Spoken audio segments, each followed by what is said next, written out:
Sino ba yung bumaba sa kotse na yun? Wala naman akong inaasahan na bisita. Aling Susi, parang si Randy. Oo nga, si Randy. Oo nga, Tinay. Ang anak ko nga si Randy. Dito na lang po natin siya hintayin. Ang dami niyang dalang pasalubong, oh. Anak ko, kailan ka pa dumating? Kahapon lang, Nay. Mano po? Kaawaan ka ng Diyos. Ang tagal mo ring nawala, anak. Sa wakas nagkita na ulit tayo. Opo, Nay. Tapos na ang kontrata ko sa Saudi. Salamat naman at nakauwi ka ng maayos. Lalo kang gumagwapo, Randy. Mukha ka ng Arabo. Hindi ka nga namin kagad nakilala eh. Akala namin kung sinong artistang dumating. Hindi pa rin kayo nagbabago, Ate Tinay. Sige, maiwan ko muna kayong mag-ina. Kanina pa naman ako nandito eh.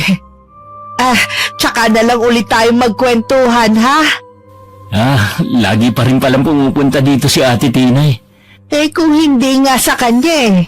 Naging kainip-inip ang ilang taong kong paghihintay sa'yo. Kapag nandito siya, lagi niyang pinasasaya ang araw ko. Malaki pala ang utang na loob ko kay Ate Tinay kung ganon. Bigyan niyo na lang siya ng chocolate. Bakit nga pala hindi mo isinama ang mag-iina mo? Masakit po kasi ang tiyan ni Marilyn eh.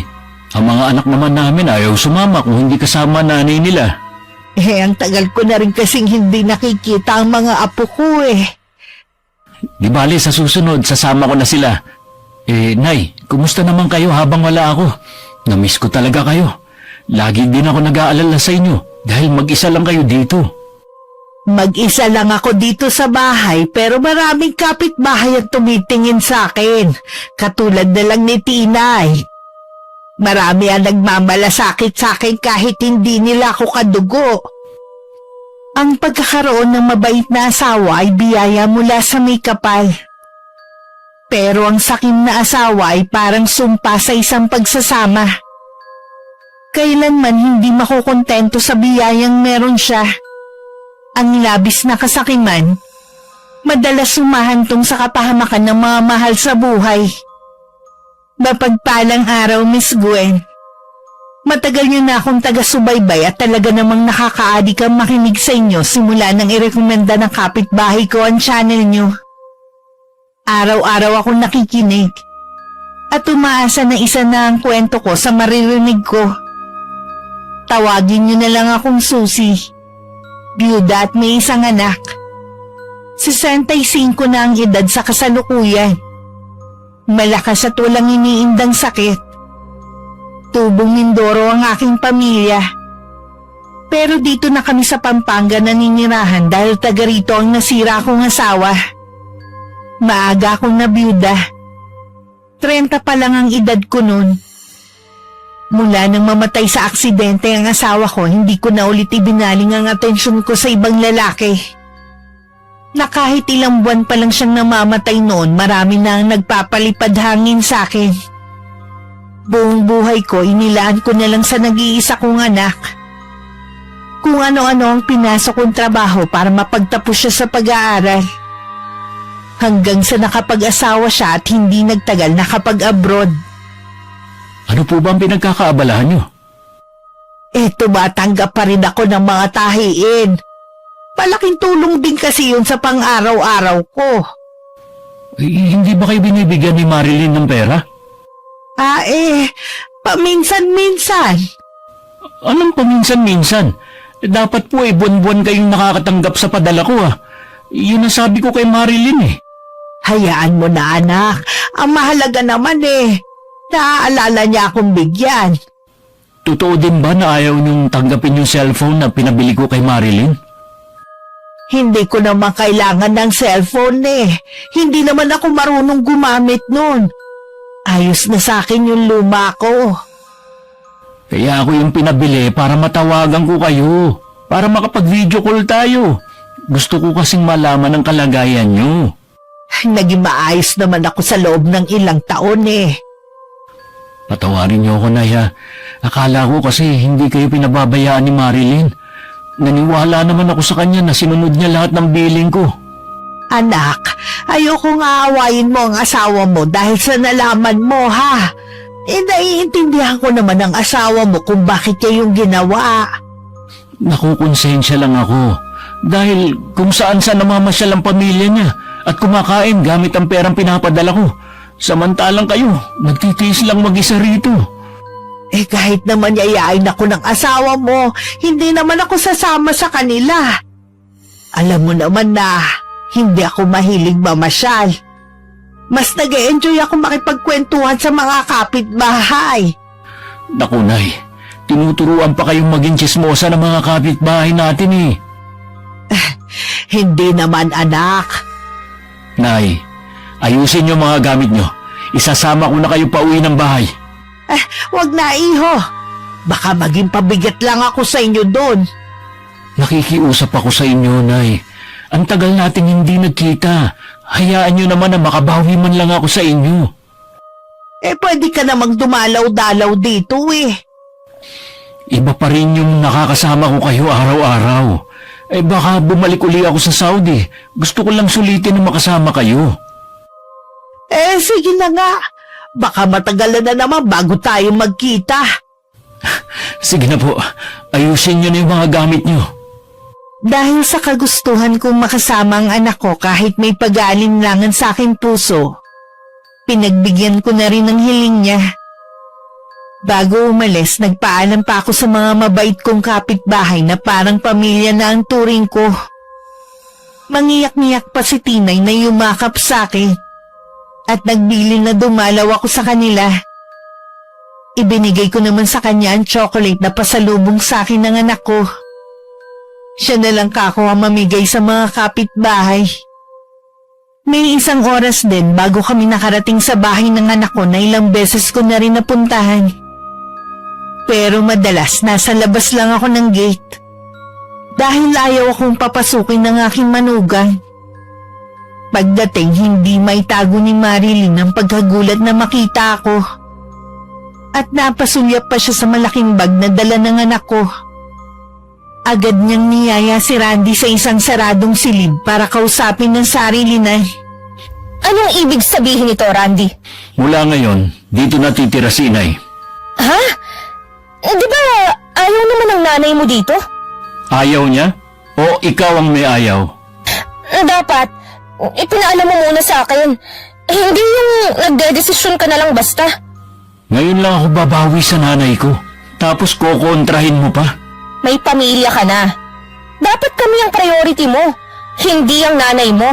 Malaki naman tong bahay ah. Hindi naman magiging pabigat sa atin ang inay ko. Ang point ko lang naman kasi, mawawalan tayo ng privacy bilang pamilya.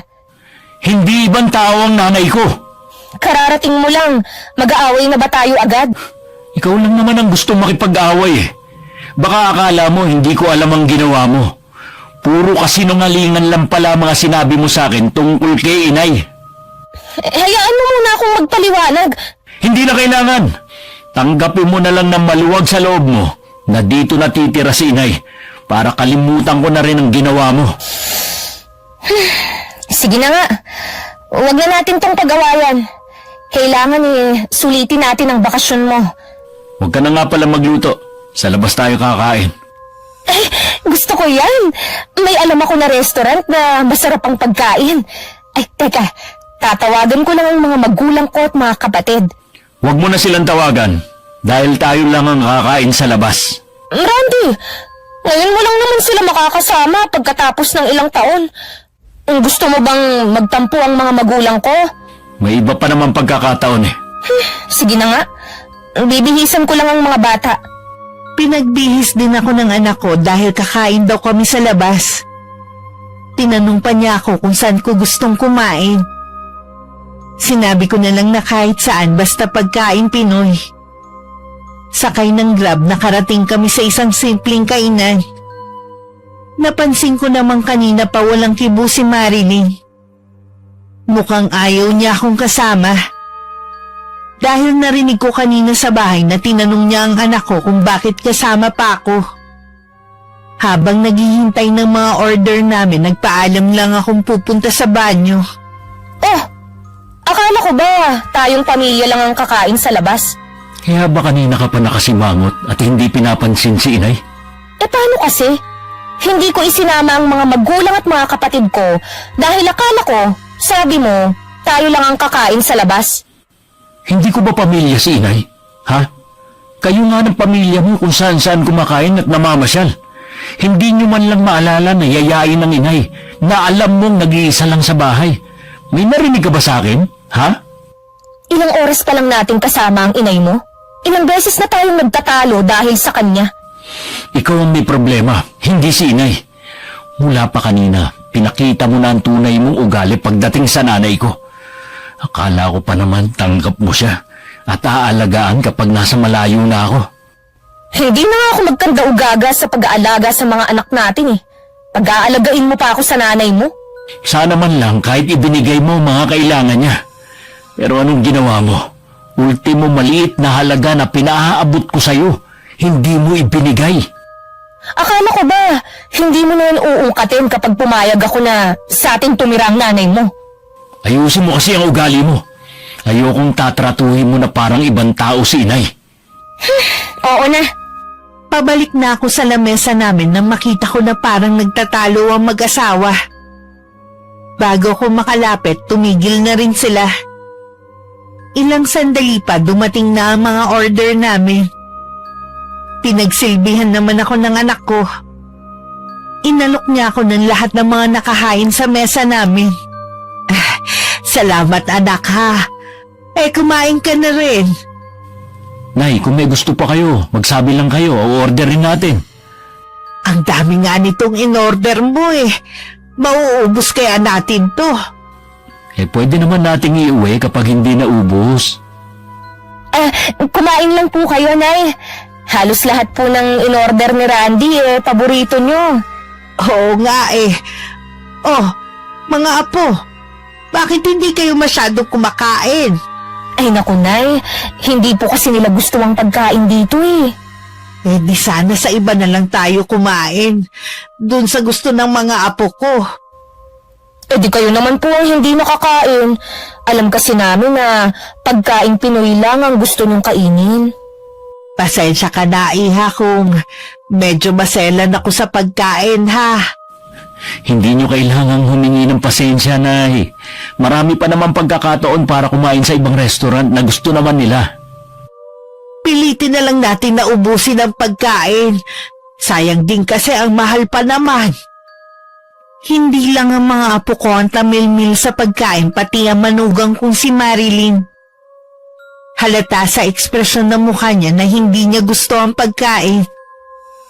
Kahit masarap naman ang mga pagkain at paborito ko pa ang ilang putahe, nawalan na rin ako ng gana. Ipinabalot na lang ni Randy ang natira at inuwi namin. Nag-enjoy naman ako dahil nakasama ko ang anak ko at mga apo. Pagdating sa bahay, agad na ako nagpunta sa silid na ibinigay sa akin. Kumain lang naman kami sa labas, pero napagod agad ako. Naiiling na lang ako dahil parang pinapaalala no na tumatanda na ako. Mahal, matutulog ka na ba? Hindi pa naman. Bakit? Kachat ko kasi si Mama. Tinatanong nila kung kailan daw tayo magbabakasyon. Gusto raw nilang pumunta ng Palawan eh. Napapagod pa kasi ako eh. Alam mo naman, nakararating ko lang kahapon. Yun nga ang sabi ko eh. Di ba, anniversary na nila sa isang buwan, kaya gusto nilang mag-celebrate sana sa Palawan. Matagal pa naman pala eh. Mabuti na rin kasi na habang maaga pa mapagplanuhan na natin, di ba? Dapat sila nagpaplano nun at hindi tayo. Nasanay kasi yung pamilya ko na kapag may planong mamasyal o magbakasyon, ako ang taga-ayos ng lahat. Mabuti nga yun para makapag-relax ka rin habang nagbabakasyon ka rito. Ilang taon din ako na puro trabaho. Ang gusto ko sana, mahabang pahinga na dito lang sa bahay. Grabe ka naman. Magpahinga ka muna ng ilang araw at saka natin planuhin ang bakasyon ng buong pamilya. Pwede mo ba akong masahihin?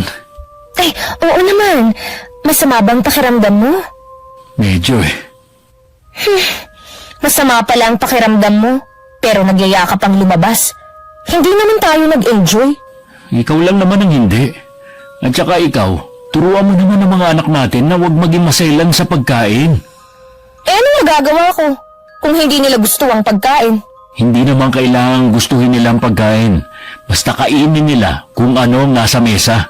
Tama na nga, magtatalo na naman tayo eh. Kinabukasan maaga akong gumising. Tahimik pa ang buong bahay. Nakialam na ako sa kusina at ako na lang ang nagluto ng almusal namin. Katatapos ko lang ang magluto nang magising si Randy. Humihikab pa siyang lumapit. Ipinagtimpla ko naman siya ng kape niya. Natutulog pa raw ang mag-iina at malamang mamaya pa magigising ang mga yun. Sanay daw kasing tanghali na gumigising mula nang umalis siya. Kaya kami na lang ang nagsalo ng niluto kong agahan. Ito talagang luto niyong hinahanap ko, Nay. May kasama kasing pagmamahal ang pagluluto ko kaya masarap. Kaya pala walang katulad. Kumain ka pa ng marami. Nay, pwede niyo bang lutuan ng mga anak ko? Ang papayat kasi. Baka kung ano na lang ang pinapakain sa kanila ni Marilyn. Oo ba, akong bahala. Siya nga pala. Kailan nga ba ulit ang balik mo sa Saudi? Nay, wala na po akong balak bumalik doon. Ha? Bakit naman? Ayoko na kasing malayo sa pamilya ko at sa inyo. Matanda na kayo at kailangan din merong titingin sa inyo. Kung magsalita ka naman parang uugod-ugod na ako. Meron naman akong kaibigan na nag-aalok sa akin ng trabaho dito. Hindi man kasing laki ng kita ko sa Saudi, kahit papano, kasama ko naman ang mga mahal ko sa buhay. Sinabi mo na ba kay Marilyn ang desisyon mo? Hindi pa. Kumukuha lang ako ng tiyempo para sabihin sa kanya. Masaya ako na hindi ka naaalis. Hindi naman kasi sa lahat ng pagkakataon pera ang mahalaga. Kailangan mo lang ipaliwanag ng mabuti sa asawa mo para maintindihan niya. Oo naman, Nay. At saka kahit hindi niya magustuhan, hindi na rin magbabago ang isip ko. Kahit ano pang desisyon mo, anak, lagi lang ako nandito para suportahan ka. Nararamdaman kong magkakaproblema ang anak ko oras na ipaalam niya sa asawa na hindi na siya babalik sa ibang bansa. Pero tama naman ang desisyon niya. Masyadong maluho ang manugang ko at ang kanyang pamilya. Hindi man lang nakaisip na mag-ipon para sa kinabukasan ng mga anak. Naghahanda na ako ng tanghalian nang lumabas si Marilyn sa kwarto nila kasama ang dalawa kong apo. Kahit hindi niya sabihin, ipinagtimpla ko pa rin siya ng kape at gatas naman sa mga apo ko. Hinanap din niya si Randy. At sinabi kong kanina pa umalis. Alam niyo ho ba kung saan nagpunta si Randy? Ang paalam niya makikipagkita lang daw siya sa kaibigan niya. Sana naman umuwi na siya. Yayayain kasi namin siyang kumain sa labas Naghahanda na kasi ko ng pananghalian natin Iinitin ko na lang sana yung mga natirang ulam na inuwi natin. Ay, hindi kami kumakain ng tira-tira ng mga bata. Sana po, ipinakain niyo na lang sa mga aso sa labas. Sayang naman kung ipapakain lang sa mga aso. Ang mahal pa naman. Kung nanghihinayang ho kayo sa pagkain, kayo na lang ang kumain. Basta kami, hindi rito kakain. Hihintayin na lang namin si Randy. Hindi naman kasi nagpasabi kung anong oras darating ang anak ko. Baka matagalan pa yun. Kung hindi pa siya darating, pwede naman kaming umorder online ng pagkain, gaya ng lagi naming ginagawa. Hindi maganda sa kalusugan ang kumain ng mga pagkain na ino-order nyo lagi sa mga fast food. Kaya nga ang dami na nagkakasakit ngayon Ano ho ang gagawin ko? Hayaan na magutom ang mga anak ko. hindi naman sila sanay kumain ng mga lutong bahay. Dapat nga habang bata pa, sanayin mo na sila. Mas okay pa rin kasi kung magluluto na lang dito para makatipid din kayo. Alam ko ang gagawin sa mga anak ko, kaya wag na ho kayong makialam. Mga magulang ko nga hindi ako pinakikialaman. Kayo pa kaya? Nagmamalasakit lang naman ako Hindi ko kailangan ng pagmamalasakit nyo. Oo, sige. Hindi na ako makikialam. Kung magbabago ang isip ninyo, may sinaing naman ako rito. Teka, bakit naman ang dami niyong sinaing? Sa susunod, magpapaalam muna kayo sa akin bago kayo makialam sa kusina. Pasensya ka na ha.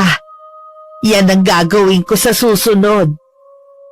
Pasado alauna na hindi pa rin dumarating si Randy. Kanina pa rin siya tinatawagan ng asawa pero hindi siya sumasagot. Lukot na nga ang mukha nito at nagrereklamo na rin sa kanya ang dalawang bata na nagugutom na. Ang ginawa niya, umorder na nga lang ng pagkain at sa sala sila kumain na mag-iina. Habang nasa kusina ako at mag-isang kumakain, gusto ko rin sanang hintayin ng anak ko para may makasabay ako. Kaya lang nagugutom na rin ako. Ilang sandali lang dumating na rin si Randy. Nagtaka pa siya na bakit sa sala kumakain ng mag-iina. Umorder na lang kami ng pagkain. Kanina pa nagugutom ang mga bata Bakit kasi ang tagal mo? Yayayain ka sana namin kumain sa labas May hinintay pa kasi akong isang kaibigan Na-traffic siya. Kaya nalate sa usapan namin. Bakit nga pala tayo dito kumakain? Gusto kasing manood ng TV ng mga bata habang kumakain Sinay nga pala. Nasa kusina. Baka kumakain na rin. Bakit hindi mo man lang inaalok ng pagkain nyo? Aalukin ko? Hindi naman siya kakain ito. Kahit na. Sana inalok mo pa rin. Kumain ka na ba? Hindi pa nga Sabayan mo na kami ng mga bata. Marami naman ang in-order ko Hindi na. Sa kusina na lang ako kakain. Yung mga tira lang ang iniinit ng inay mo. Ayos lang. Sayang naman kung itatapon lang yun. Sige, ikaw ang bahala. Iniwan na ni Randy ang mag-iina niya sa sala at pumunta na siya sa kusina. Narinig ko naman ang boses niya kaya alam kong dumating na siya. Naabutan pa niya akong kumakain. Kumuha na ako ng plato at kubyertos niya para makakain na rin siya. Pasensya na, Nay, kung ngayon lang ako. Kanina ka pa nga namin hinihintay Nagugutom na ako kaya nauna na akong kumain. Sa susunod, huwag niyo na akong hintayin. Ayokong malipasan kayo ng gutom. Oh, sige anak. Baka gusto niyo ng manok. Ihingi ko kayo kay Marilyn. Ang dami naman nun Hindi na anak. Okay na ang mga ulam na nandito. Ang dami pa nga nito kumusta nga pala ang lakad mo? Okay naman po. Sa isang linggo, tatawagan ako ng kaibigan ko kung bakante na yung posisyon na ina-applyan ko. Dapat ipaalam mo na kay Marilyn ang naging desisyon mo. Mamaya po ikakausapin ko na siya. Nung hapon, nagulat kami ng anak ko na may mga kaibigan na dumating si Marilyn. Nang tanungin ko si Randy kung kilala niya ang mga dumating, hindi naman daw. Hindi ko alam kung maiinis ako dahil humingi pa ang mga yun ng pasalubong sa anak ko. Hindi man lang sinaway ng asawa niya ang mga yun. Ay, kay Marilyn na lang kayo humingi. Nasa kanya na kasi yung mga pasalubong na dala ko maiwan ko muna kayo May gagawin pa kasi ako. Iniwan na lang muna namin ng mga bisita sa sala. Dinala ko na rin ang mga apo ko sa kwarto nila. Dahil hindi naman sila pwedeng makihalubilo sa mga yun. Si Randy naman nagkulong lang sa kwarto nila mag-asawa. Dahil abala ako sa pag-iintindi sa dalawang bata, hindi ko na malayang nakaalis na pala ang mga bisita. Naabutan ko si Randy na nagliligpit ng mga kalat sa sala. Ako na ang bahala sa mga kalat na yan, iho. Nasa na nga pala ang asawa mo? Sumama po siya sa mga kaibigan niya, paalis. Malamang uumagahin na naman yun sa pag-uwi. Ano ba yung si Marilyn? May pamilya na siya. Dapat hindi na siya lumalabas kasama ng mga kaibigan niya. Nasanay na kasi nung wala ako rito.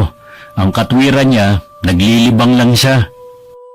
Pasensya ka na, iho, ha?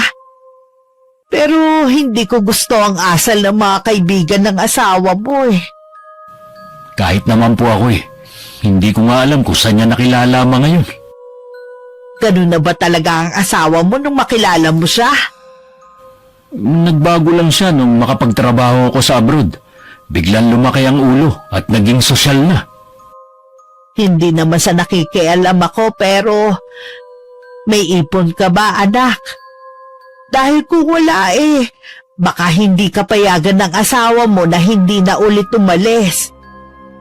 Kaya nga po naghanap ako ng trabaho Wala rin namang napuntahan yung mga pinadala ko. Hindi man lang inisip ni Marilyn ang hirap ko sa Saudi. Halos gutumin ko na ang sarili ko dun. Basta makapagpadala lang ako ng malaking halaga.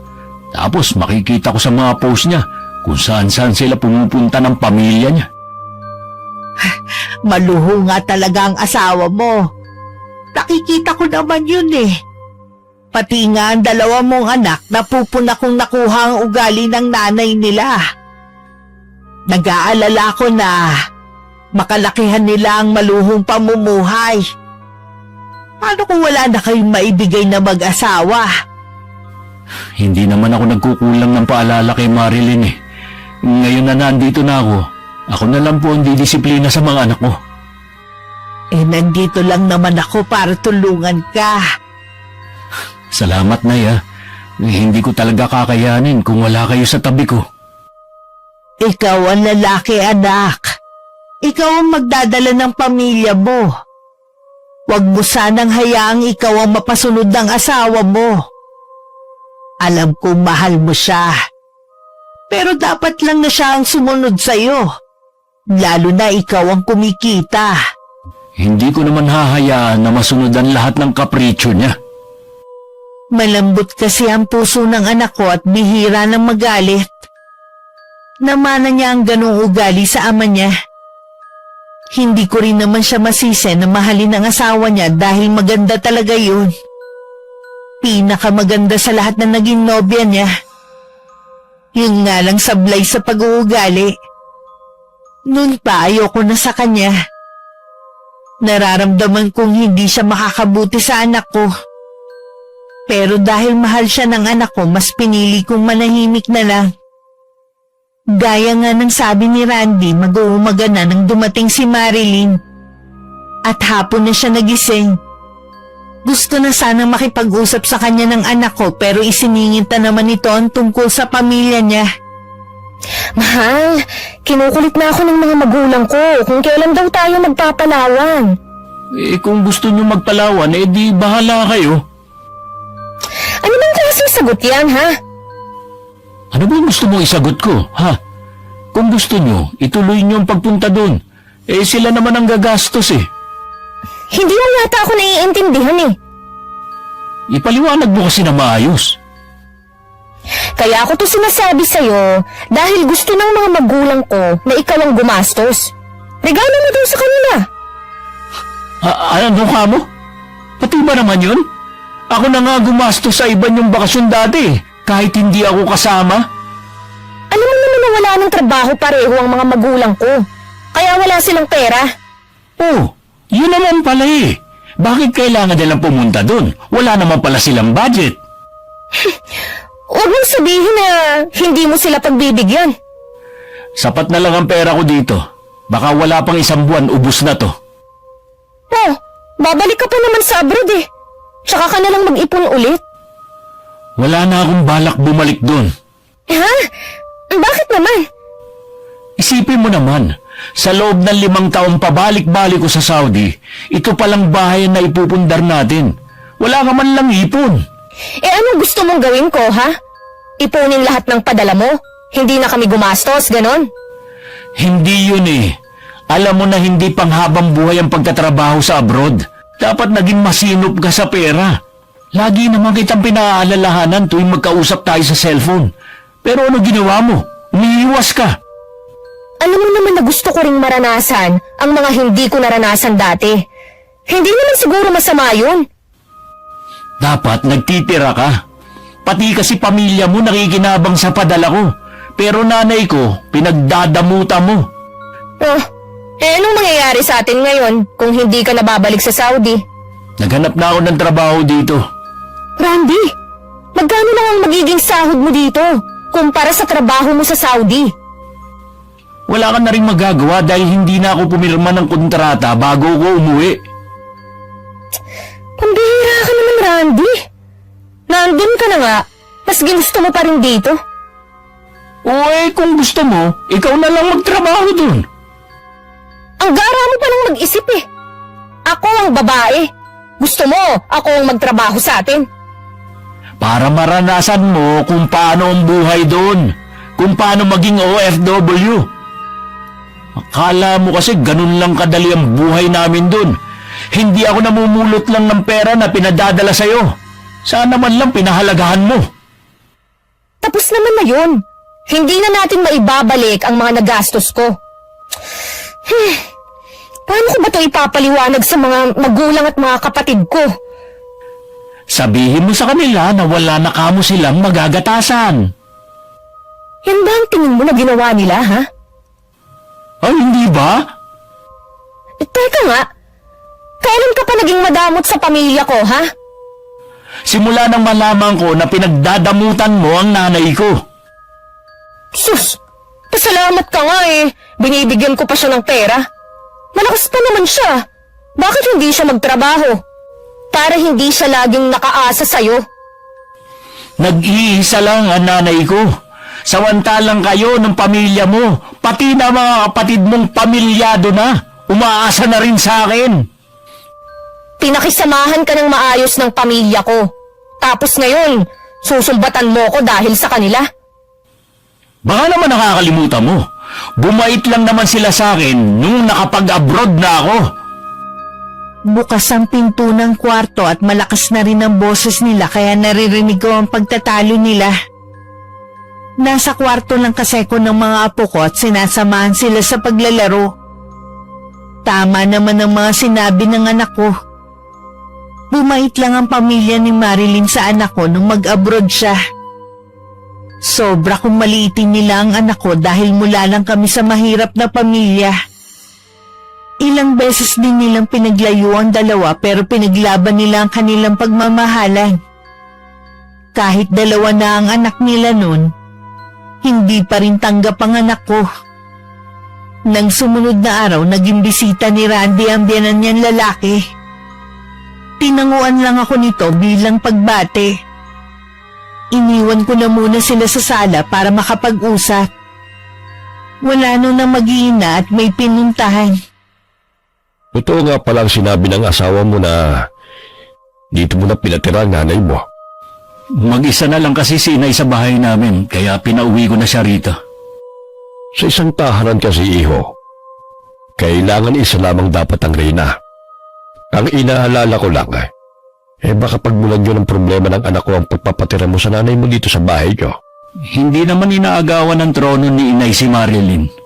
Nakakatulong pa nga si inay dito sa bahay dahil ang anak nyo walang ginawa kundi ang gumimik kasama ng mga barkada niya.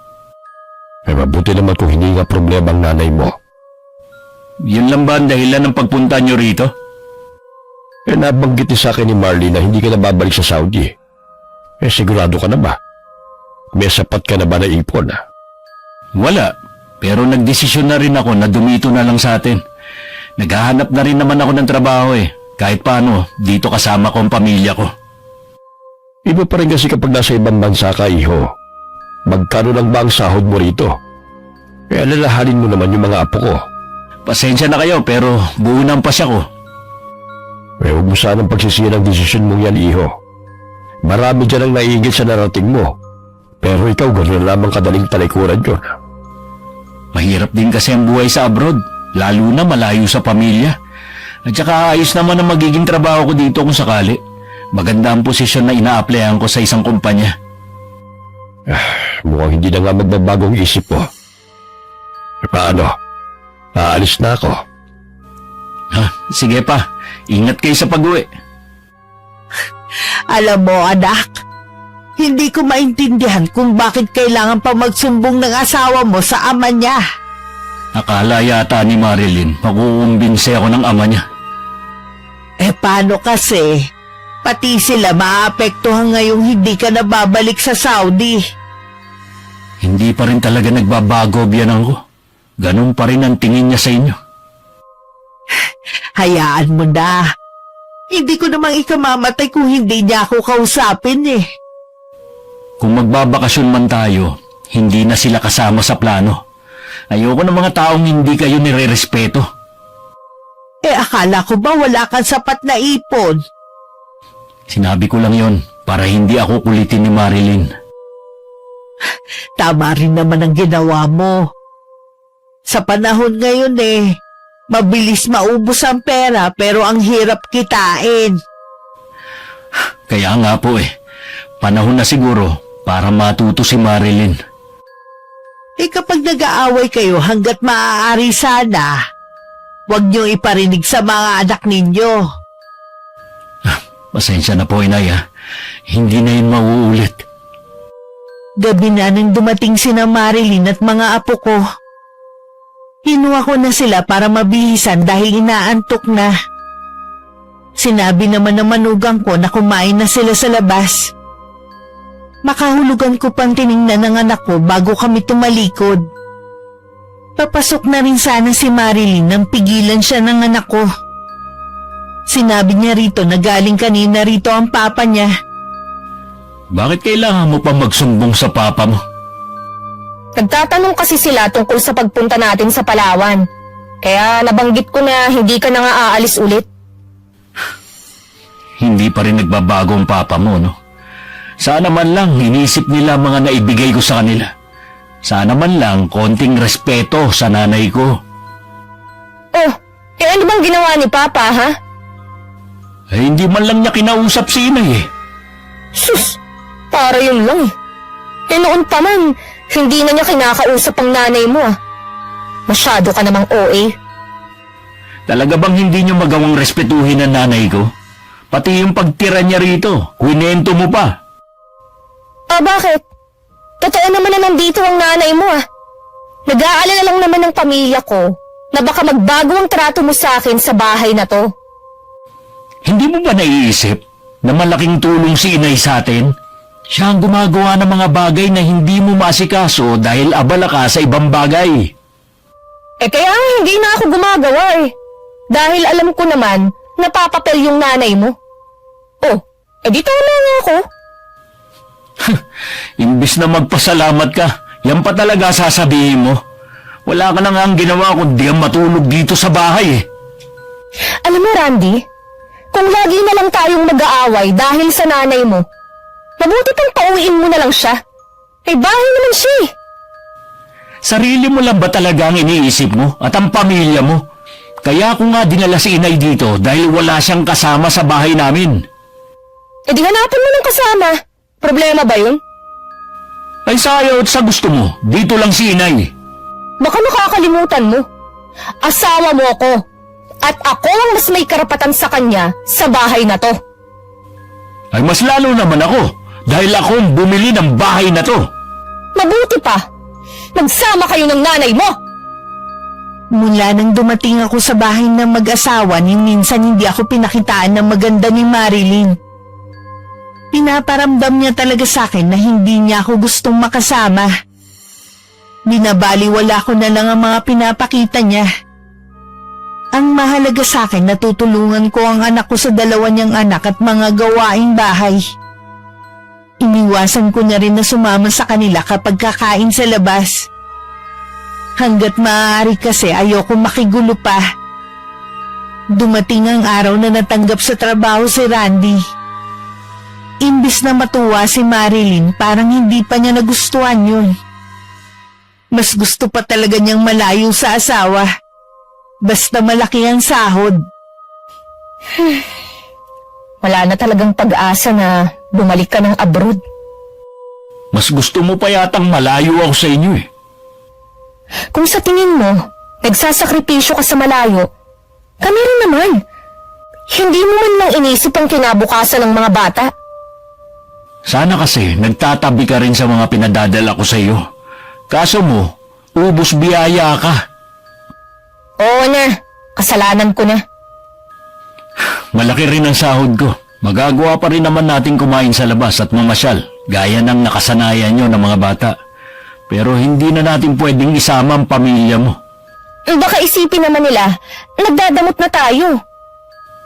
Alam naman nila na wala na ako sa abroad ah. Dapat maintindihan nila yun. Nasanay na rin kasi sila na tuwing kakain sa labas, kasama sila, kahit sa mga bakasyon. Ikaw naman ang nagsanay sa kanila eh. Kaya bahala ka nang magpaliwanag. Kahit hindi natuloy ang bakasyon nila sa Palawan, sana naman, bigyan mo sila ng regalo sa anniversary nila. Bibigyan na lang kita ng pambili ng regalo. Ikaw na ang bahala. Regalo lang. Wala na akong maibibigay kundi yun. Kung gusto mo palang maibigay ang mga luho ng pamilya mo, sana nagtrabaho ka na lang para sa kanila. Randy, ano bang problema mo? Hindi ka naman dating ganyan ah.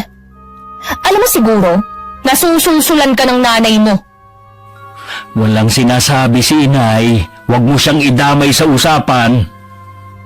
Sabi ko na nga ba problema lang ang dala niya sa bahay na to. Tigilan mo na nga ang kakasabi niyan kay inay.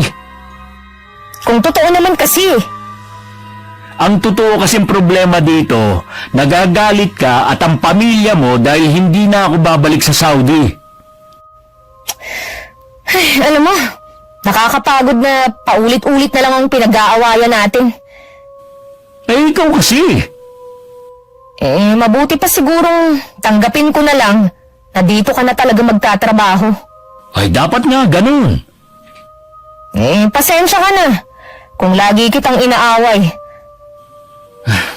Naiintindihan naman kita. Napansin kong masigla na ang anak ko.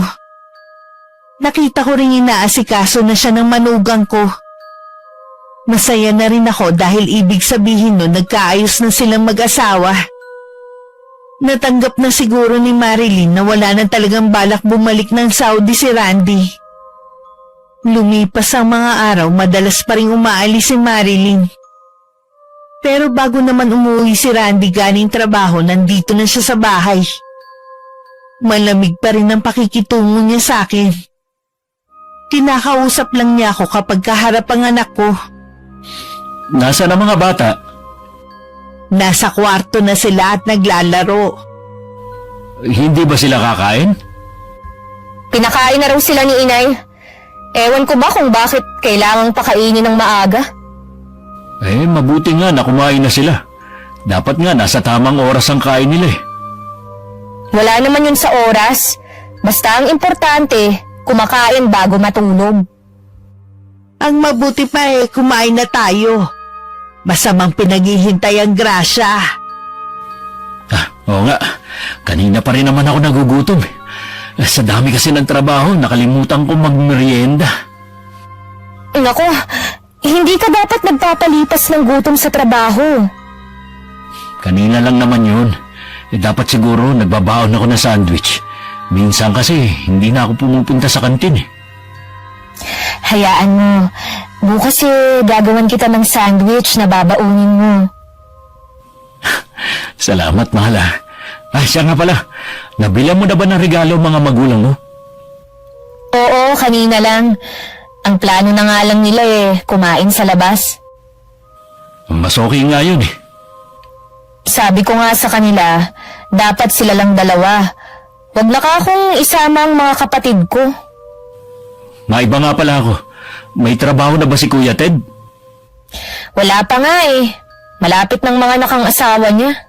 Baka gusto niya mag-apply sa amin. Sasabihin ko sa kanya. Alam mo naman yon, mapili sa trabaho. Sa panahon kasi ngayon, hindi na dapat siya namimili. Katulad niyan, manganganak na pala ang asawa niya. Wala pa nga silang naitatabi eh. Nanghihiram sa akin. Sabi ko, wala naman akong pera. Noon pa kasi may pagkatamad na ang kuya mo. Sana binago niya ang ganong ugali. Hindi naman kami nagkulang ng paalala sa kanya eh. Ay, wag na nga natin siya pag-usapan. Kumain na lang tayo.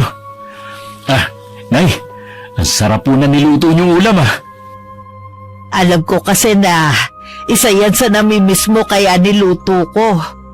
Masarap nga. Iyon nga lang eh, parang napaalat yata. Iniiwasan ko pa naman ng maalat na pagkain. We, kumakain ka nga ng mga fast food eh. Tsaka tama lang naman ang timpla.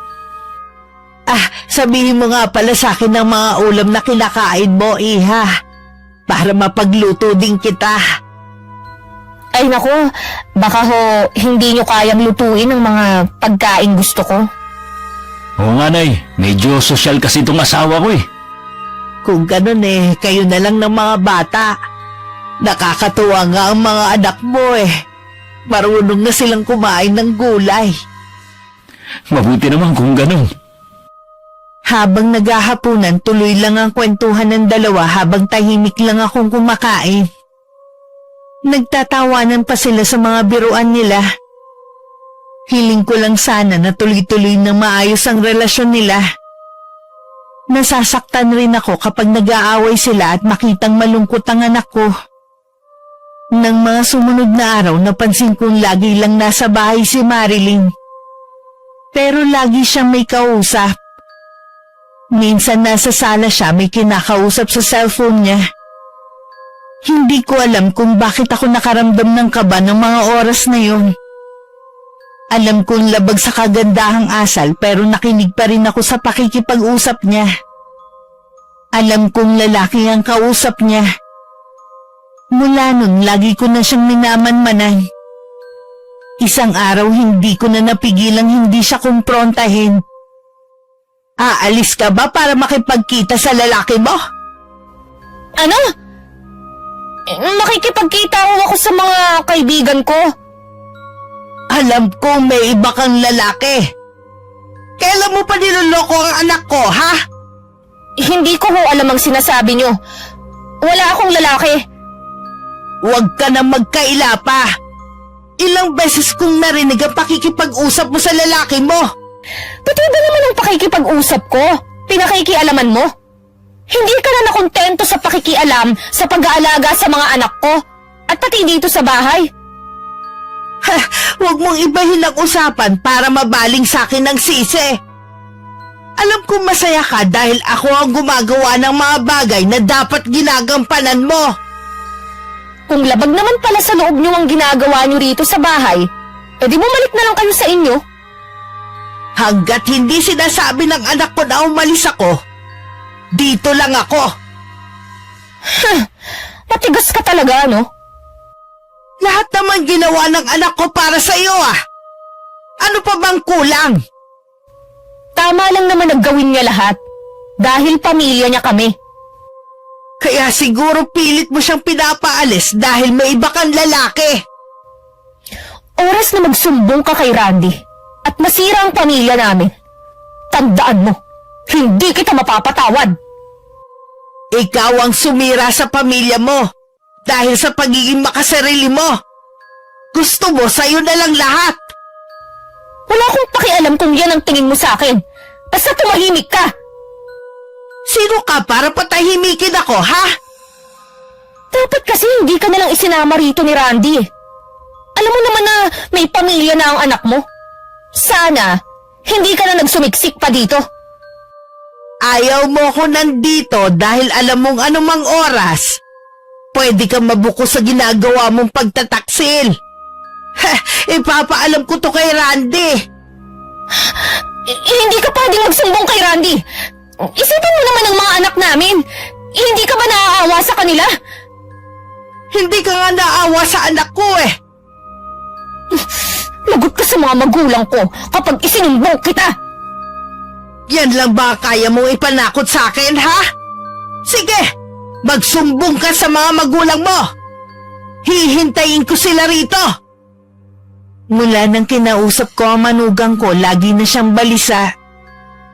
Hindi na rin siya sumasabay sa aming kumain. Alam kong naiilang siya sa presensya ko. Ang ginawa ko, sumasabay na lang ako sa pagkain sa mga apo ko para sabay silang kumain mag-asawa. Madalas din siyang tulala at malalim ang iniisip. Hanggang napuna na siya ng anak ko. Tuwing tinatanong naman siya ni Randy, lagi namang walang problema ang sagot niya. Isang umaga kami na lang ng mga bata ang nasa bahay. Pagkaalis kasi ni Randy, umalis na rin ang manugang ko at hindi man lang nagpaalam sa akin. Habang hinahanda ko ang tanghalian ng mga bata, dumating naman ang balaay kong babae. Wala dito si Marilyn. Kami lang ng mga bata ang nandito. Alam ko, nasa bahay ang anak ko. Pinatulog ko muna dahil hindi daw siya makatulog dito sa bahay nila. Bakit naman? Dahil sa'yo. Tinatakot mo daw siya. Gusto nga sumama pa ng asawa ko, pinigilan ko lang. Ako pa talaga ang sinabihan niyang nananakot sa kanya. Baka naman ako konsensya na siya dahil sa ginawa niyang panloloko sa anak ko. Hindi mo ba alam na may ibang lalaki ang anak mo? Binibigyan mo lang ng mali siya ang pakikipag-usap niya kay Aris. Magkaibigan lang sila noon pa.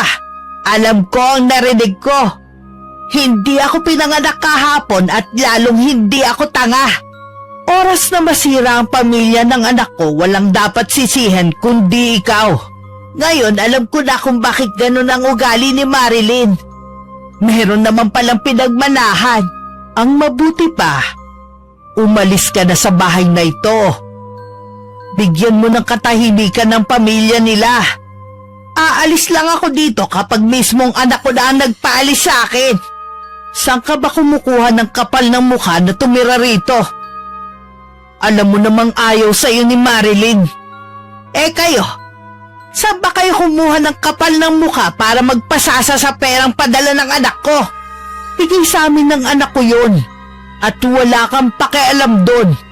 Pwes wala ka rin karapatang sitahin ang pagtira ko rito. Sige lang magmatigas ka. Hintayin mo na pumunta dito ang asawa ko. Ano ba magagawa ng asawa mo, ha? Akala nyo yata lahat ng tao kaya nyong pasunurin. Galit na umalis ang balay ko. Inaasahan kong sa mga susunod na araw guguluhin nila ako para mapaalis ako. Kung hindi ko lang sana natuklasan ang lihim ni Marilyn, baka nga umalis na lang ako para sa katahimikan ng bahay na to. Unti-unti na rin kasing lumalabas ang tunay na ugali ng pamilya ng manugang ko. Hindi lang sila mga sugapa sa pera. Pati pala ugali nila hindi rin maganda. Parang gusto ko tuloy pagsisihan na hindi ko pinigilan ng anak ko noon na pakasalan ng asawa. Sana hindi siya napabilang sa pamilya nila. Masasaktan talaga ng gusto si Randy. Oras na sabihin ko sa kanya ang tungkol sa ginagawa ng asawa niya. Sana kumilos ang tadhana na siya na mismo ang makatuklas ng kataksilan ni Marilyn. Hindi ko kasi kayang saktan ang damdamin ng anak ko. Maagang dumating si Marilyn ng araw na yun. Halatang galit siya sa akin. Inaasahan ko naman yun dahil siguradong nagsumbong na ang mama niya. Pinapasok na muna niya ang dalawang bata sa silid bago niya ako hinarap. Sino ka para pagsalitaan ng masama ang mama ko, ha? Nakikitira ka lang dito sa pamamahay ko. Ano gusto mo? Tanggapin na lang ang mga sinabi ng mama mo sa akin, ha? Totoo naman kasi lahat ng sinasabi niya. Umalis ka na lang kasi dito. O sige, aalis ako. Pero sasabihin ko muna sa anak ko ang ginagawa mong kataksilan. Di sabihin mo, samahan pa kitang magsabi. Wala ka ng kahihiyan.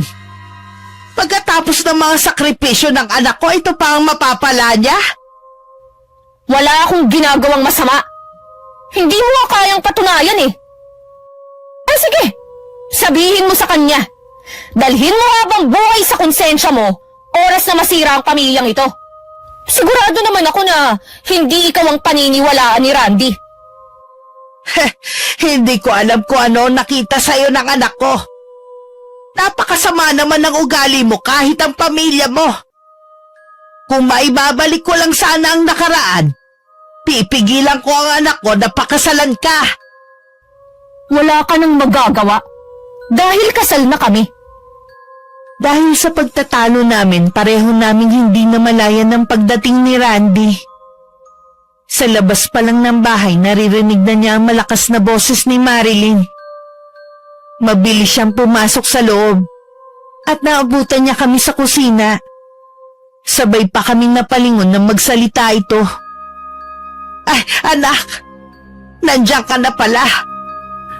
Wala ba sa inyong magpapaliwanag kung ano nangyayari? Ikaw, Marilyn, ano na naman ang kinagagalit mo sa nanay ko? Pinagbibintangan kasi ako ng nanay mo eh. Ano naman ang binibintang niya sa'yo? Mabuti pa, Randy. Nanay mo na lang ang tanungin mo. Sigurado naman ako na siya ang paniniwalaan mo sa aming dalawa. Saan ka pupunta? Kayo na lang ng nanay mo ang mag-usap. Ayokong marinig ang mga kasinungalingan niya. Paano natin maayos ang problema kung tatalikuran mo kami? Ang mabuti pa, anak babalik na lang ako sa bahay natin. Ano ba kasi ang pinag-awayan niyo? Ano yung sinasabi niya na binibintang niyo sa kanya? Kilala mo ko, anak.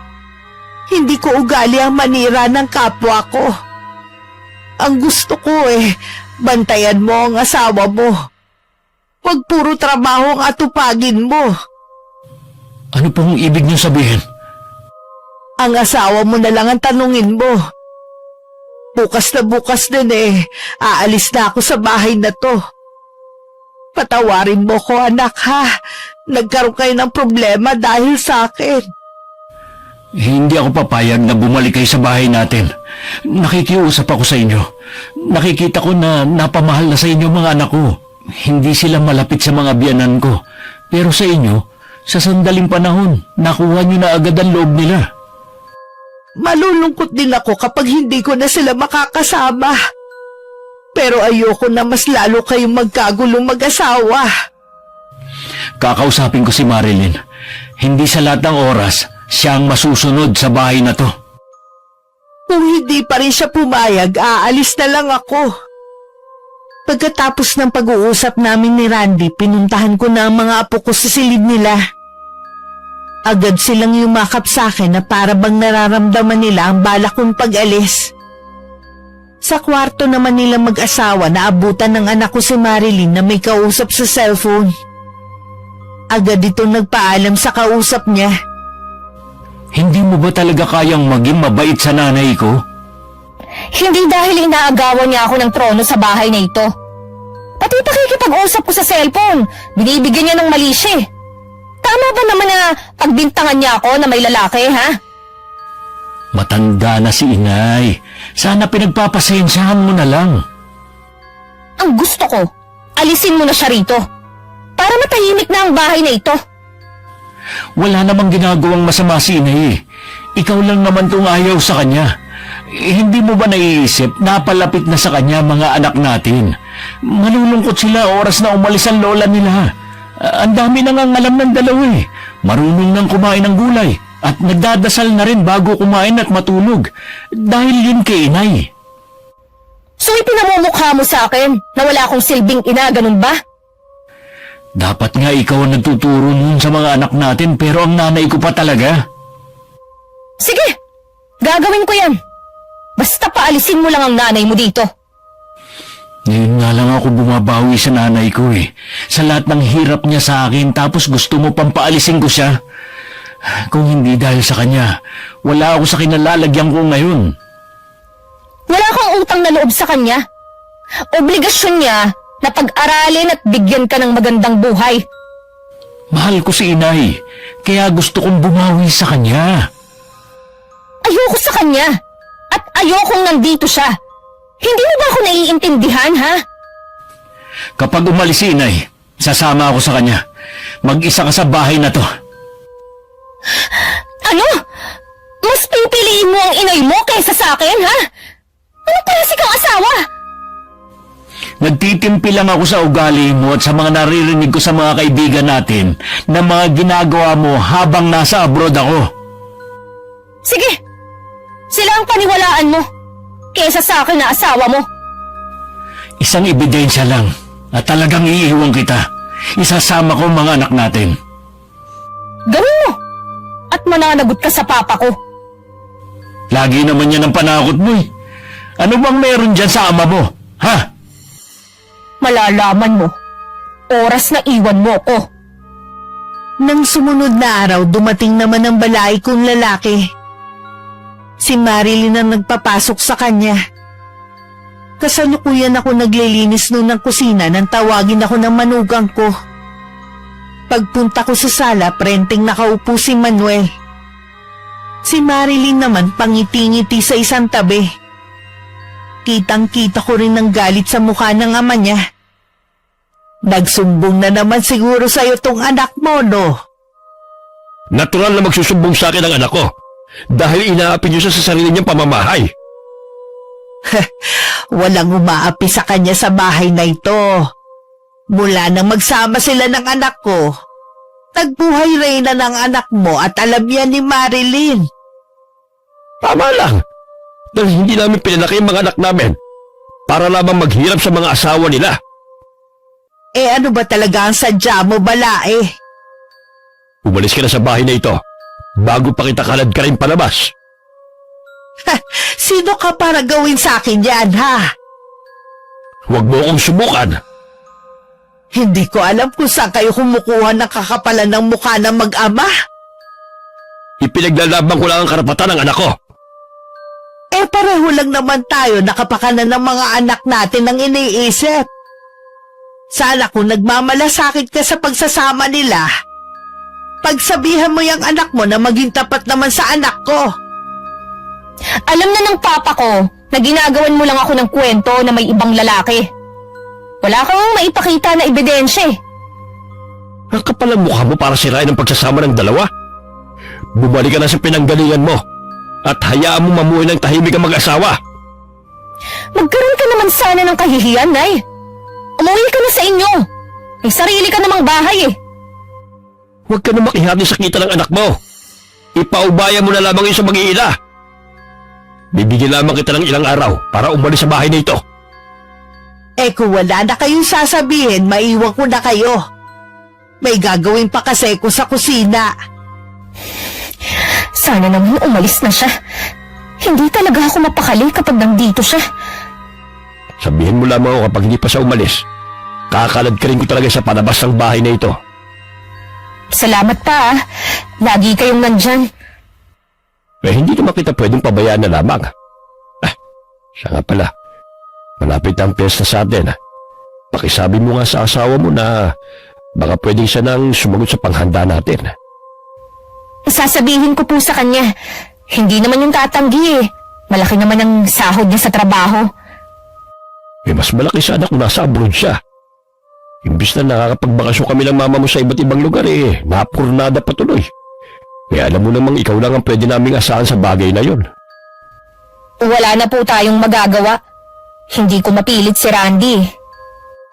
Eh baka kahit dito na siya nagtatrabaho, magawa pa rin natin.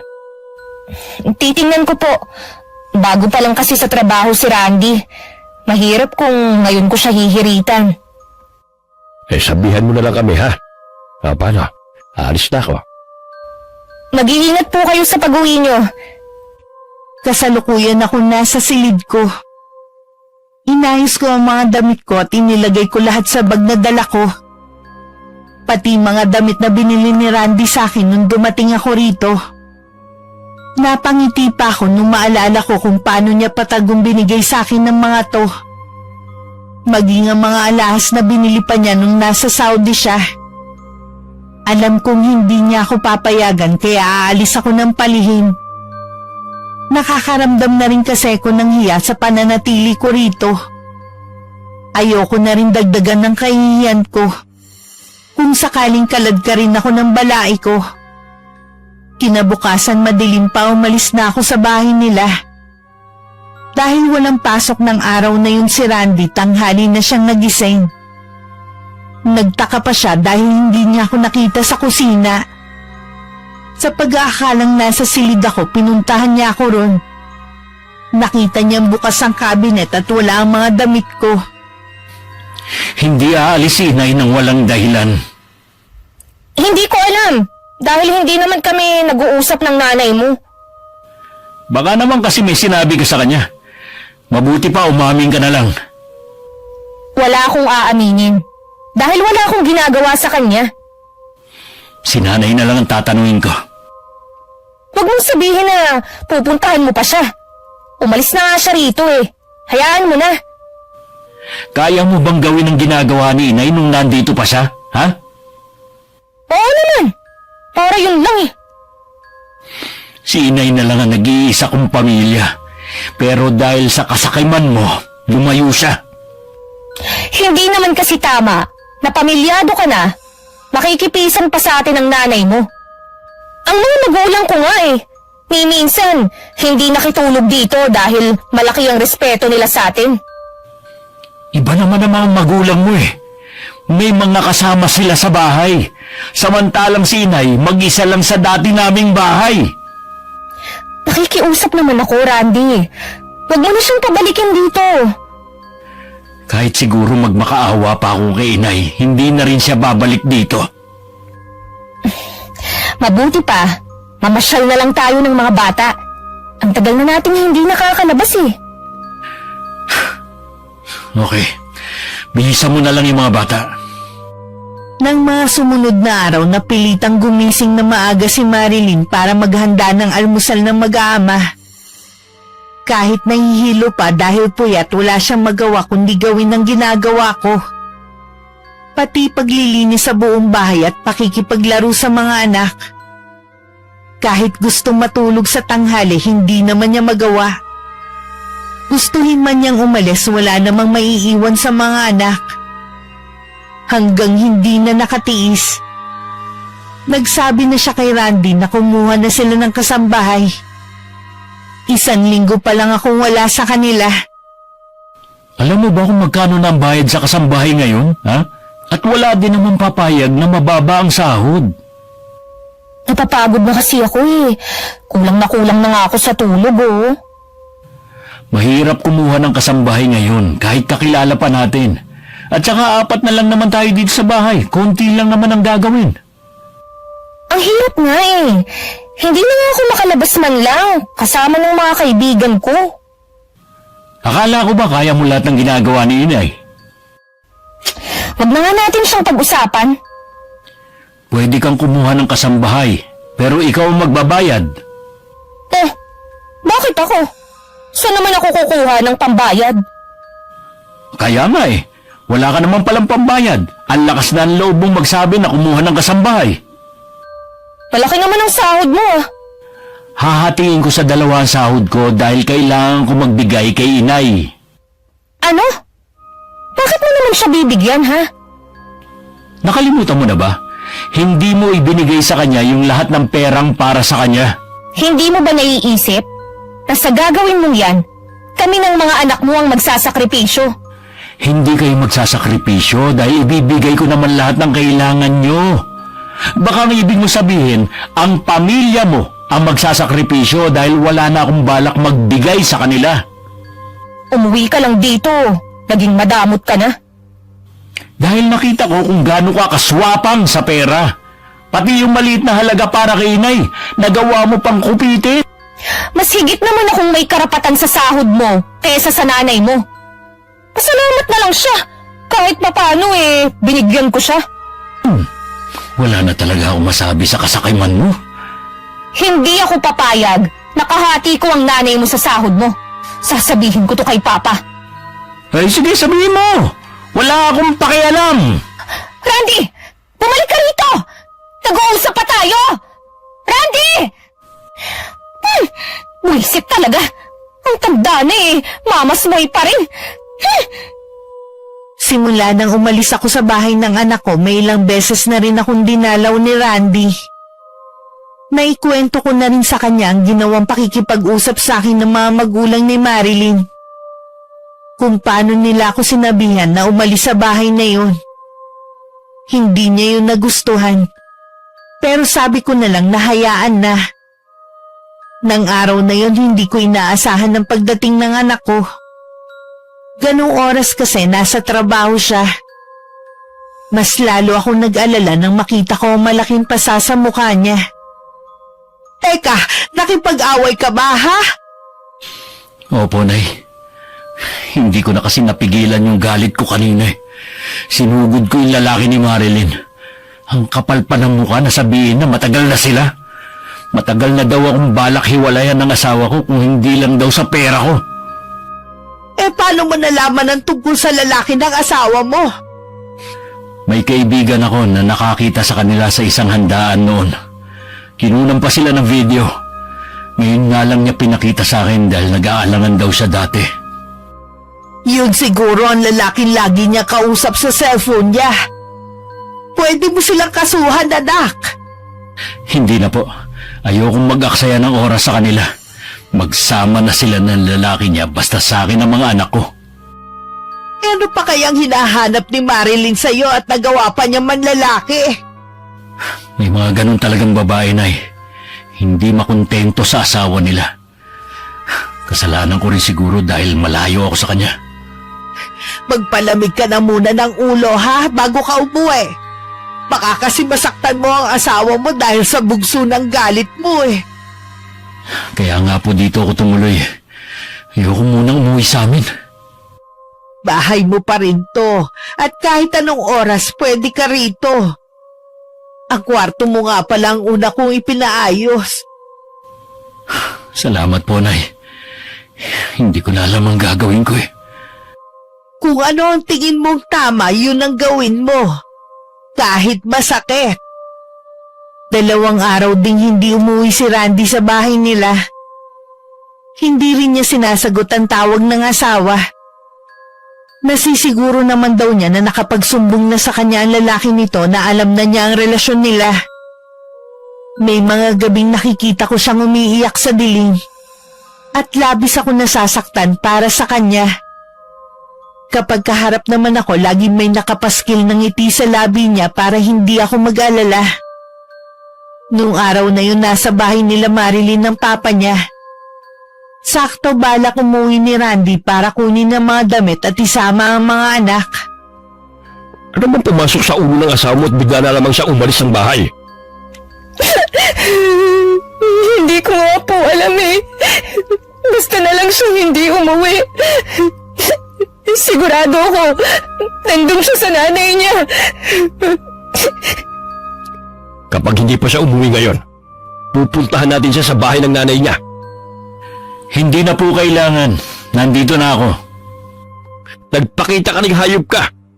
Ilang araw mong hindi inuwian ng mag-iina mo. Ang gusto ko, umuwi ka na rito sa bahay niyo at humingi ka ng dispensa, anak ko. Bakit ko naman gagawin yun? Sa taksil niyong anak. Ang video na to ang katibayan ng pagtataksil nila ni Aris. Nakakaya ka? May asawa din pala ang lalaking yun. Siguro nilaso ng nanay mong isip mo. Hindi ko na kayang tagalan na pakisamahan ng anak niyo. Nandito ako para kunin ang mga anak ko. Randy, maawa ka. Huwag mo akong iwan. Hindi mo maaaring gawin yan. Inuutusan kita na umuwi na rito. Sino kayo para utusan ako? Ha? Ang mabuti siguro, ang iuwi nyo, yung anak nyo, doon sa inyo. Hindi ka aalis dito. Dito lang tayo. Ay, ikaw ang bahala. Mabuti nga yun para magkausap kayo ni Dina. Dina? Sinong Dina? Yung asawa ni Aris. Nakalimutan mo na ba agad? Yung babaeng iskandalosa. Paano niya nalaman ang bahay natin? Huwag mong sabihin, sinabi mo. Kaibigan mo siya, di ba? Sa tingin mo, hindi siya makakagawa ng paraan? Anong gagawin natin? Nakakahiya. Baka malaman ng mga kapitbahay. Tabi-tabi pa naman ng mga bahay dito. Eh di huwag mong papasukin. Mas lalo siyang magwawala. Kilala ko si Dina. Mabuti pa umuwi na lang tayo sa bahay. At ikaw, Randy, imbis na ipagtanggol mo ang asawa mo, ikaw pa talaga nagpahamak sa kanya. Siya ang gumawa ng kalokohan at hindi ako. Mas mabuting harapin niya yun kesa takasan niya. Eh baka naman malaking pagkukulang mo sa anak ko. Kaya niya yung nagawa. Naku, pasensya na kayo kung nagawa niyang magloko habang nasa abroad ako at nagpapakahirap doon para maibigay ko lang ang pangangailangan niyo. Tama na! Kahit ano pang sabihin mo, ikaw pa rin ang may kasalanan ng lahat ng to! Pagkatapos ng problemang ito, kailangan niyo pa rin magkaayos ni Marlene. Naiiling na lang si Randy.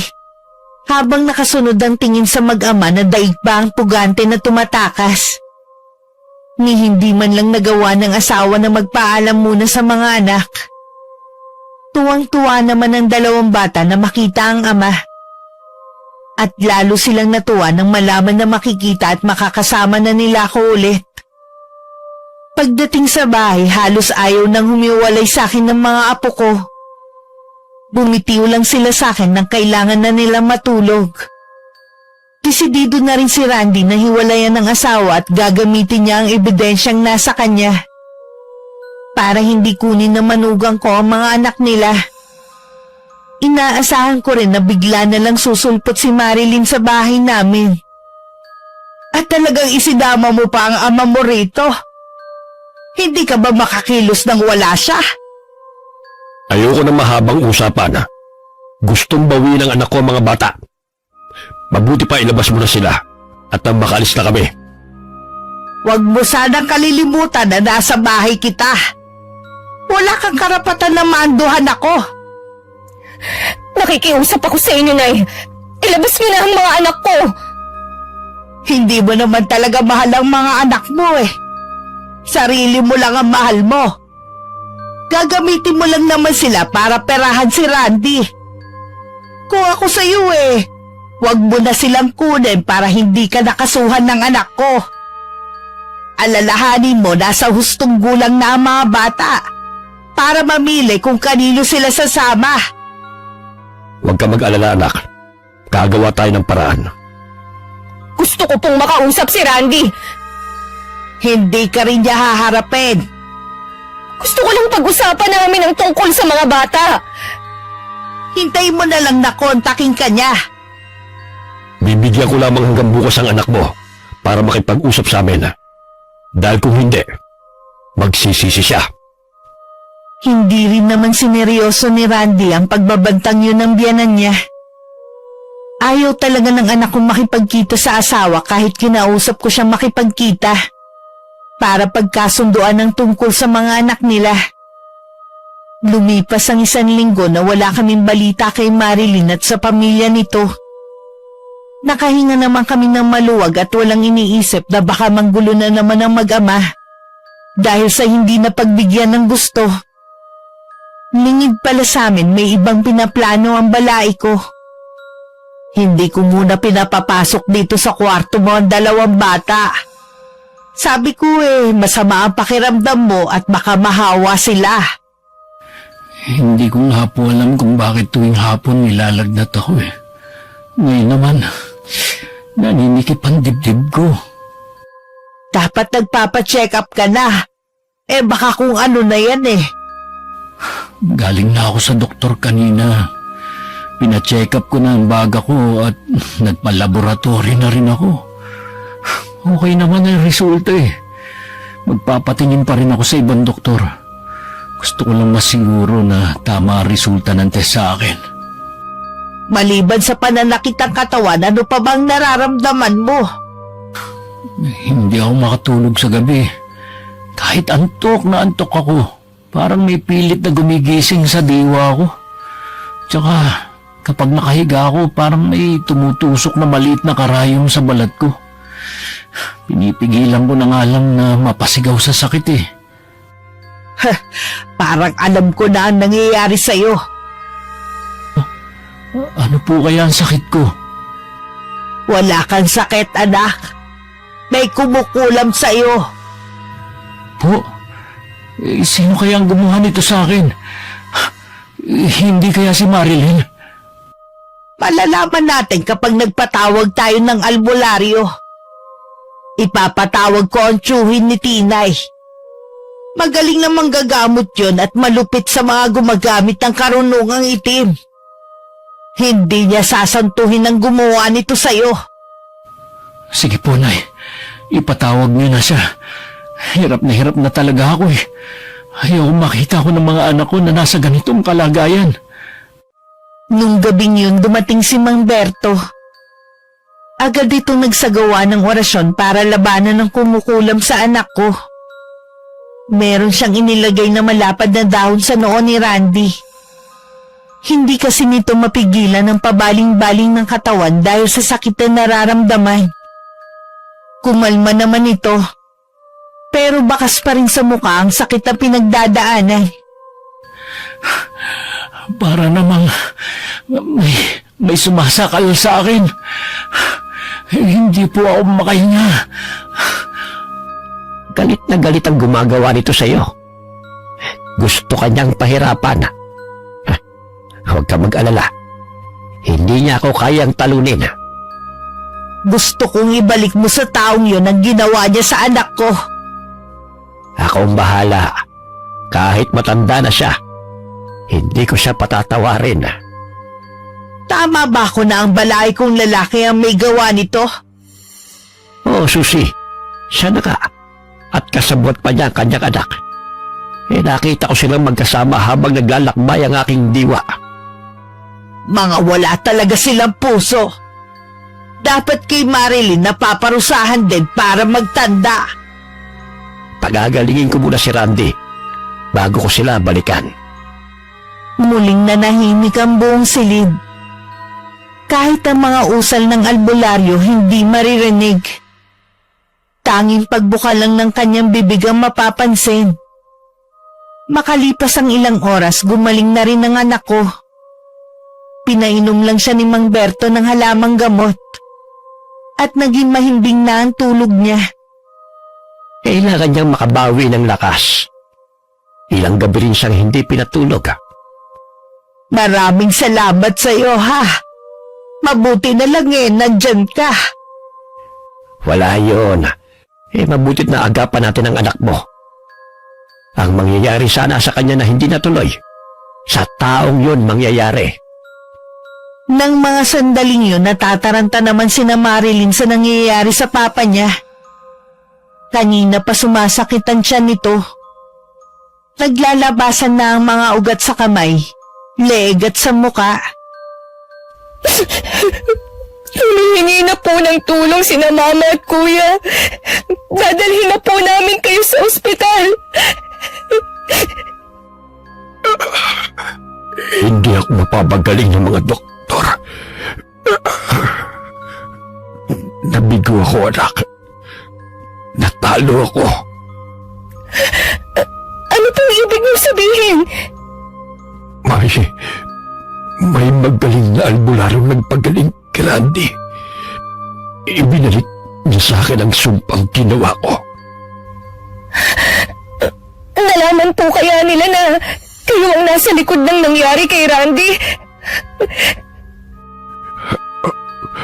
Oo, anak.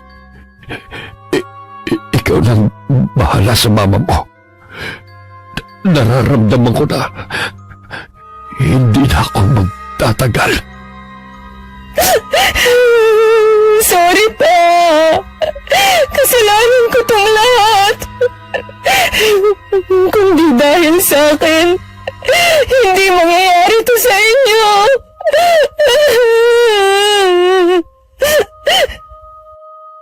Dahil sa kasakiman, kaya tayo umabot sa ganito.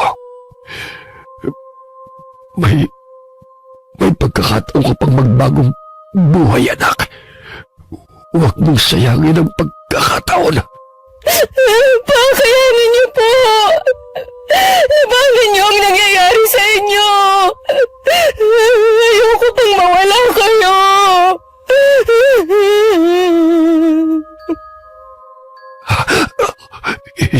Hindi ko na kaya, anak. Patawarin mo ko. Hindi ako naging mabuting ama sa'yo. Pa!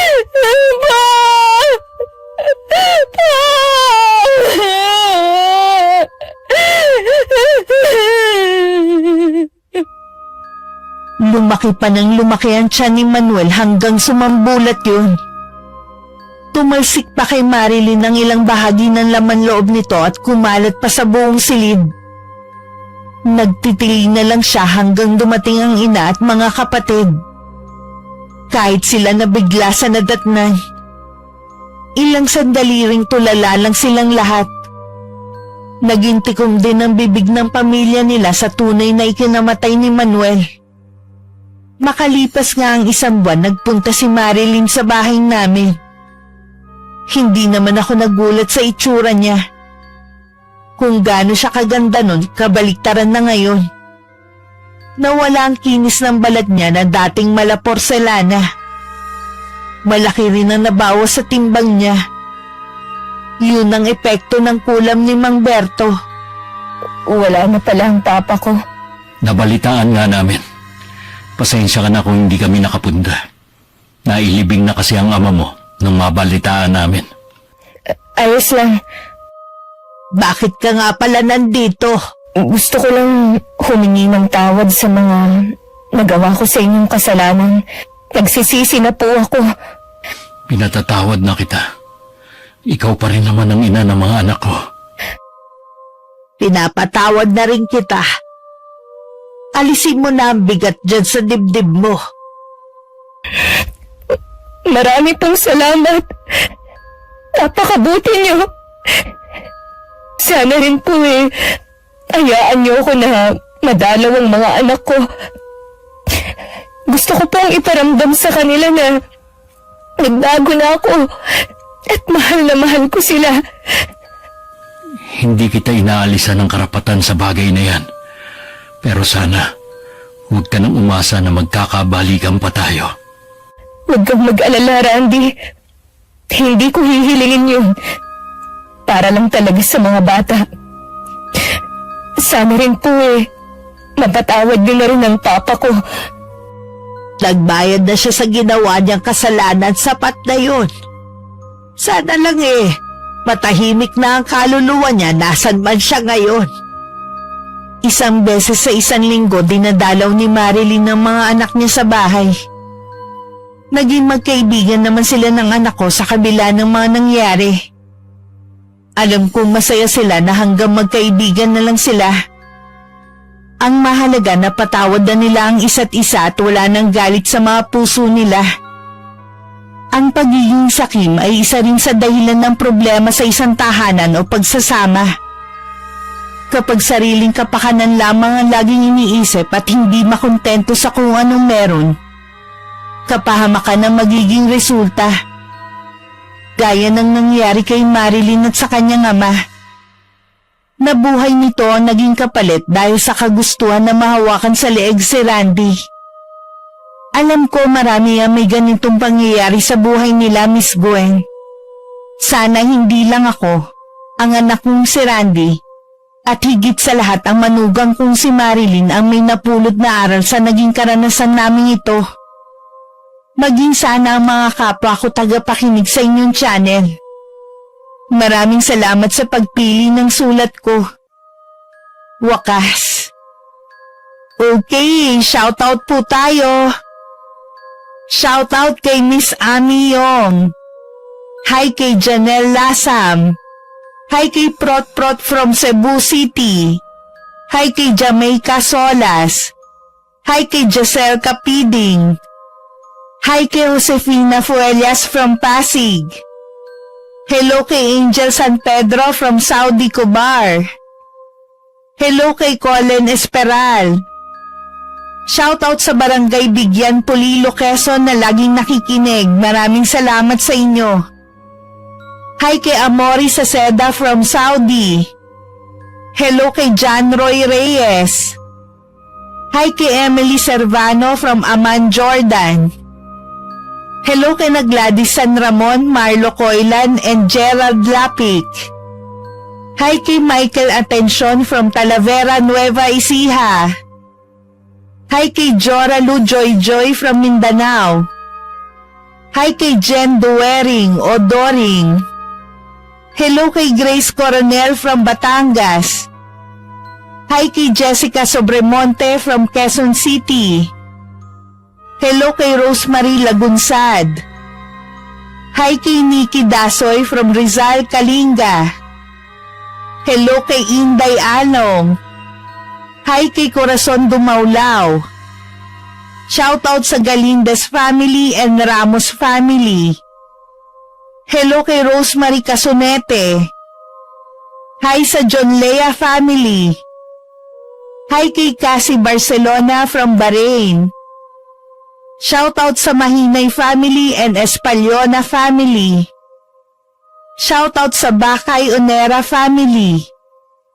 Hello kay na Ma'am Jonaline Nisperos Rivera at Germaline Gakayan na masugid natin taga-subaybay. Maraming salamat po. Hello kay Marilyn Gasha sa Andre from Cagayan Valley. Hi kay Maylin Acedron from Saudi. Hello kay Margie Gianga from Kuwait. Shoutout sa Benny Dals PH from Abha, Riyadh. Hi kay Raquel Laure from Muntinlupa City. Hello kay Loida Padayogdog. Hello kay na Raquel Hasigawa, her husband Mitsuru, and Uncle Buboy in Mexico, Pampanga. Hi kay na Troy, Tresha May at Axel Rose. Hello kay Jennifer Uwano from New Zealand. Hi kay Nerissa Molina. Hello kay Cherry Joy Totanes. And hi kay Arlene Castro Ramos. Maraming salamat po sa patuloy niyong pagsuporta at pakikinig. Ingat! God bless!